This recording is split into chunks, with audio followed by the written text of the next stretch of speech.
gagal mencegah atau telat melakukan pencegahan gitu, dan anak itu sudah terlanjur demam. Kira-kira tindakan apa yang perlu kita lakukan? Apakah kita langsung kasih obat atau bagaimana, dan kapan boleh dikasih obatnya, kayak gitu dok?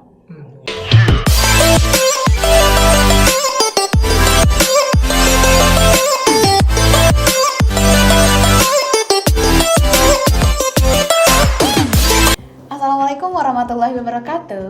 Selamat siang kepada rekan-rekan sekalian. Alhamdulillah hari ini Yayasan Ahsan Care bersama Prokami Muda bisa melaksanakan podcast. Nah, tema podcast kami pada kali ini yaitu demam Piala Dunia boleh heboh. Kalau demam pada anak bagaimana? Gitu ya. Sebelumnya, perkenalkan saya Desra Apria dari Ahsan Care. Hari ini kita akan membahas podcast ini bersama pemateri yang sudah kita hadirkan gitu ya, dokter muda yang punya segudang prestasi dan juga punya segudang pengalaman yang hebat dalam bidangnya gitu. Nah, sebelum kita memulai podcast ini, kita akan spill sedikit dulu nih mengenai Ahsan Care itu apa, Prokami Muda itu apa. Ahsan Care merupakan lembaga sosial kemasyarakatan yang bertujuan untuk meningkatkan kesejahteraan sosial, untuk meratakan kesejahteraan sosial yang saat ini alhamdulillah kita sudah berada di 5 cabang yang ada di Sumatera Barat, begitu. Dalam beberapa program-program yang kami wujudkan, tentu saja Ahsan Care membutuhkan dukungan dan support dari semua pihak. Maka dengan ini kita laksanakan kerjasama dengan berbagai pihak, salah satunya dengan teman-teman Prokami Muda gitu. Dan Prokami Muda ini sendiri teman-teman merupakan perhimpunan profesional kesehatan Muslim Indonesia. Nah, yang mana tujuannya, visi dan misinya untuk meningkatkan pengetahuan masyarakat Sumatera Barat khususnya mengenai kesehatan, memberikan edukasi dan juga melakukan pengobatan gratis dengan mewujudkan visi misi tadi itu dengan melaksanakan beberapa program-program yang memang sangat banyak sekali manfaatnya untuk masyarakat sekitar gitu ya. Nah, selanjutnya pasti teman-teman pada penasaran dong gitu ya, untuk program-program dari Ahsan Care, untuk program-program dari Prokami Muda, barangkali ada yang mau join bareng untuk sama-sama menyebarkan kebaikan, untuk sama-sama memberikan edukasi kepada masyarakat. Jangan lupa follow akun Instagramnya Ahsan Media dan juga Prokami Muda gitu. Nah, selanjutnya nih, pasti udah pada penasaran banget mengenai tema yang akan kita bahas pada podcast ini. Langsung aja kita perkenalkan, kita bincang-bincang bersama pemateri kita, bersama Dr. Reza. Selamat siang, dokter. Ya, selamat siang Kak Desra. Assalamualaikum semuanya. Waalaikumsalam warahmatullahi wabarakatuh. Dr. Reza ini memiliki nama lengkap Multazam Fahreza Chandra, lahir di Padang 12 Januari 1998. Insya Allah bentar lagi akan milad ya Bang ya. Ya gitu. Nah, memiliki moto hidup, janganlah menunda sesuatu hingga besok. Apa yang kamu bisa lakukan, maka lakukan hari ini gitu. Dr. Reza merupakan lulusan Fakultas Kedokteran Universitas Andalas. Alhamdulillah sudah menyelesaikan profesi dokter juga ya Bang ya, dengan segudang riwayat organisasi selama kuliah gitu ya. Di antaranya pernah menjadi ketua MRC BEM KM FK UNAN dan merupakan juga anggota Departemen Kaderisasi MRC BEM KM UNAN gitu ya. Kalau kita sebutin semuanya ini banyak banget gitu ya. Prestasinya juga banyak banget. Pernah menjuarai esai nasional juga gitu ya di UIN Alauddin Makassar pada tahun 2018 dan banyak banget prestasi-prestasi lainnya gitu. Mungkin untuk langsung aja gitu ya, kita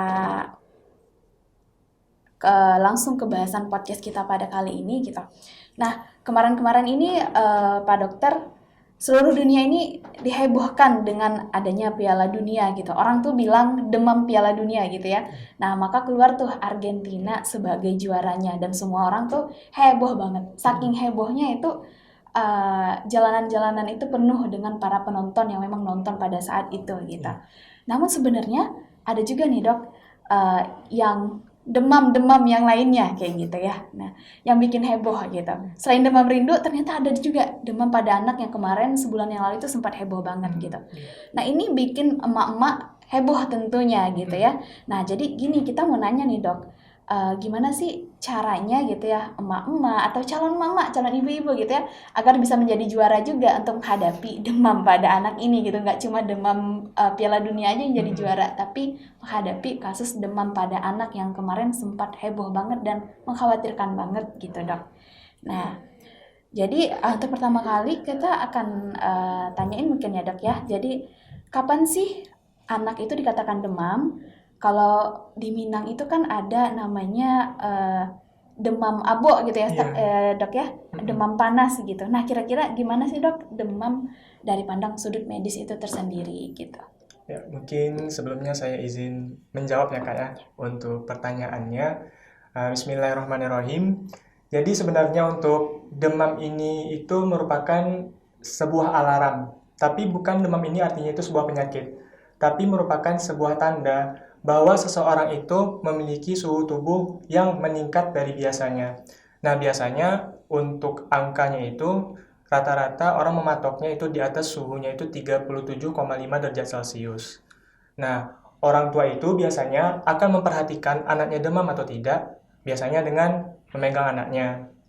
Nah, si anak nih terasa panas. Wah, berarti anaknya demam. Atau dengan cara lain seperti mengukur suhu anaknya dengan menggunakan termometer. Nah, termometer ini pengukurannya bisa seperti di mulut atau di ketiak atau bisa juga dilakukan di lubang anusnya, mohon maaf. Nah, untuk pengukurannya sendiri yang lebih tepat itu adalah di lubang anus karena suhu di lubang anus itu sendiri merupakan suhu yang mendekati suhu tubuh. Sehingga lebih akurat untuk mengatakan seseorang anak itu demam dengan menggunakan suhu dari lubang anus. Namun, untuk pemeriksaan suhu di lubang anus itu sendiri, itu kan merupakan tindakan yang sedikit sensitif atau mungkin sedikit invasif, membuat anak tersebut tidak nyaman. Apalagi kalau anak-anak sudah sakit kan itu sangat rewel sekali, sangat risau. Nah, makanya biasanya emak-emak atau bapak-bapak yang memiliki anak kecil itu mengukur suhunya itu di ketiaknya saja. Nah, biasanya ketika suhunya itu sudah lebih dari 37,5 derajat Celcius, nah si anak sudah bisa dikatakan dengan demam. Nah, mungkin itu dulu dasar kita mengenal istilah dengan demam. Ya, begitu ya dok ya? Iya. Nah, demam itu tadi merupakan alarm gitu ya dari Iya. tubuh gitu. Nah, kira-kira nih dok, penyebab demam paling banyak pada anak itu apa ya dok ya? Penyebab demam paling banyak pada anak. Nah, sebelumnya, si demam ini kan merupakan sebuah tanda tadi, alarm, bahwa sebuah penyakit atau sebuah mikroorganisme seperti bakteri, atau virus, atau kuman, itu masuk ke dalam tubuh seseorang. Sehingga nantinya merangsang tubuh untuk meningkatkan pengaturan di suhu tubuhnya itu yang berada di dalam otak, yang lebih tepatnya kita kenal di dalam istilah medisnya itu di dalam hipotalamus, itu menaikkan set point atau suhu tubuh kita, sehingga anak ini terasa lebih panas atau lebih demam. Nah, apa sih penyebab demam paling banyak pada anak itu? Yang kita temukan paling banyak itu karena proses infeksi. Nah, berarti infeksi ini adalah proses masuknya mikroorganisme baik kuman atau bakteri atau virus atau organisme lainnya itu ke dalam tubuh seperti infeksi bakteri. Nah, bakteri ini banyak juga penyebabnya seperti infeksi pada saluran nafas seperti yang kita kenal dengan batuk berdarah atau tuberkulosis, seperti disentri atau beberapa penyakit-penyakit lainnya yang disebabkan oleh bakteri. Nah, ada juga nih demam yang disebabkan oleh virus. Contohnya itu kita kenal dengan demam berdarah, dengue, yang disebabkan oleh nyamuk Aedes aegypti. Atau bisa juga karena demam yang diakibatkan oleh nyamuk chikungunya. Nah, itu biasanya disebabkan oleh virus, begitu. Oh iya, berarti selain infeksi nih dok ya, kira-kira adakah penyebab demam yang lainnya pada anak gitu dok? Ya, selain infeksi ya. Kalau selain infeksi, demam ini juga ada penyebab lainnya. Misalkan seperti ini. Kalau anak-anak di bawah usia 5 tahun kan lagi proses-prosesnya untuk melakukan imunisasi. Nah, biasanya kan pada imunisasi ini kan ada efek sampingnya. Nah, salah satunya itu adalah demam. Jadi sebenarnya orang tua tidak perlu khawatir ketika anak-anaknya itu setelah diimunisasi itu demam, karena itu merupakan sebuah hal yang wajar. Karena kan proses imunisasi ini kan sebenarnya memasukkan virus atau bakteri yang sudah mati atau yang dilemahkan ke dalam tubuh. Sehingga tubuh meresponnya dengan menaikkan suhu tubuh itu tadi, makanya si anak demam gitu, agar tubuhnya itu mengenal mikroorganisme yang nantinya masuk ke dalam tubuhnya. Atau bisa juga disebabkan karena proses-proses keganasan seperti kanker darah, atau kanker pada organ-organ di perut, atau kanker pada organ lainnya juga begitu. Jadi Oke. gitulah penyebab demam yang selain infeksi. Iya, berarti banyak juga ya dok ya Iya, penyebab demam pada anak. Jadi perlu berhati-hati banget gitu ya untuk betul ini Kak. para orang tua dan para calon orang tua juga gitu. Iya. Nah, kira-kira nih dok, gimana nih cara kita untuk mencegah penyebab demam tersebut gitu dok? Baik. Kan demam ini kebanyakan prosesnya itu karena infeksi. Berarti kan infeksi ini berkaitan erat dengan kebersihan tubuh kita, Iya. pola hidup yang sehat begitu kan. Higienitas kita bagaimana kita hidup bersih dan sehat begitu di lingkungan kita. Nah, jadi cara untuk mencegahnya itu supaya demam ini tidak datang, itu dengan menjaga pola hidup seperti setelah kita beraktivitas, jangan lupa cuci tangan dengan menggunakan sabun dan air mengalir selama 60 detik. Nah, kalau bisa mengikuti langkah-langkah dari WHO dengan mencuci tangannya itu.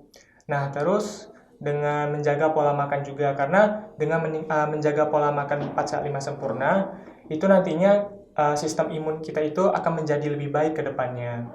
Lalu untuk mencegahnya itu jangan lupa untuk selalu menjaga kebersihan lingkungan sekitar. Seperti kalau demam berdarah nih, sekarang kan lagi musim hujan. Iya. Jangan biarkan penampungan air itu terbuka lebih banyak, karena kan tempat bersarangnya telur-telur nyamuk begitu, atau menimbun barang-barang bekas yang sudah tidak dipakai di rumah begitu.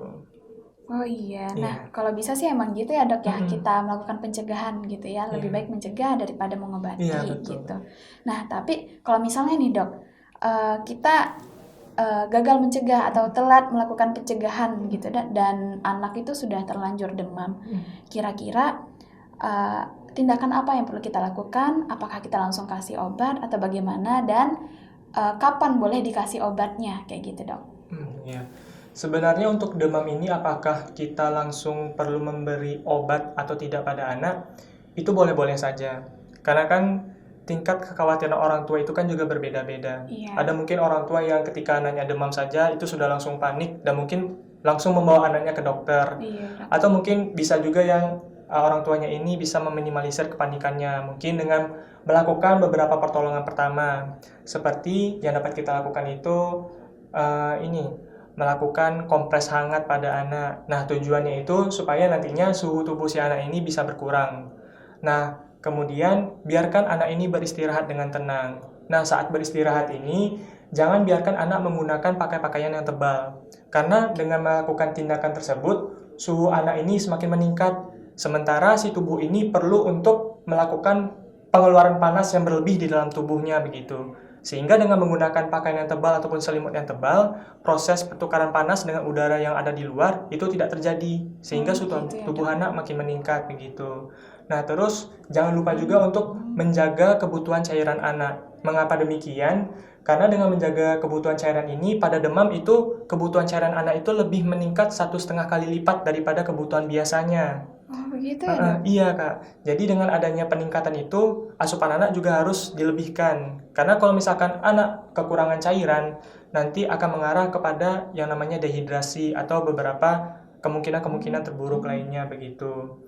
Dan jangan lupa si anak ini, kalau misalkan dengan langkah-langkah pertama tadi itu sudah dilakukan, dan jikalau ingin memberi obat juga, itu tidak apa-apa. Kan untuk obat demam pada anak ini kan ada yang menggunakan tablet, ada menggunakan sirup atau obat minum begitu kan. Itu disesuaikan juga dengan umur anak untuk penggunaan obat demam tersebut. Nantinya juga disesuaikan sama dosis dan berat badan si anak begitu. Oke begitu ya dok ya. Iya. Tapi kalau misalnya nih dok, kita udah beli obat gitu ya, tapi demam pada anak ini belum turun juga.